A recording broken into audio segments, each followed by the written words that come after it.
Ukraine Russia இந்த problem வந்து ரொம்ப நாளா போயிட்டு இருக்குது நம்ம எல்லாருக்குமே தெரியும்.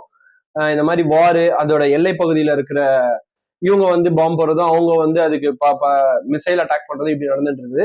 பட் இப்ப ரீசெண்டா நடந்த ஒரு அட்டாக் வந்து ரொம்ப ரொம்ப பெரிய அட்டாக்கா பார்க்கப்படுது. என்னன்னா ரஷ்யால இருக்க ஒரு 38 ஃப்ளோர் கொண்ட ஒரு டவர், அதாவது வந்து September 11 twin tower attack in America மாதிரி இந்த ஒரு பர்டிகுலர் டவரை வந்து அட்டாக் பண்ணிருக்காங்க.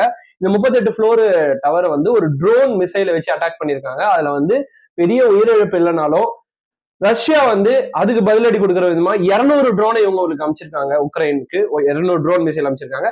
திருப்பி உக்ரைன் என்ன பண்ணிருக்காங்கன்னா வந்து எஸ்டர்டே ரிப்போர்ட் பிரகாரம் கிட்டத்தட்ட ஒரு 25 ட்ரோன் மிசைல் அவங்க அனுப்பிச்சிருக்காங்க. என்னடா இது மாத்தி மாத்தி அனுப்பி என்ன பிரச்சனைக்காக, உங்களோட ஒரு பொலிட்டிக்கல் இஷ்யூக்காக அப்பாவி மக்கள் சாவணுமன்றதான் என்னோட கேள்வியா இருக்கு. இதுக்கு எப்பதான் எண்டு நடக்க போகுதுன்னு புரியவே இல்லை. அடிச்சுட்டே இருக்காங்களே தவிர இதுக்கு ஒரு சுமூகமான பேச்சு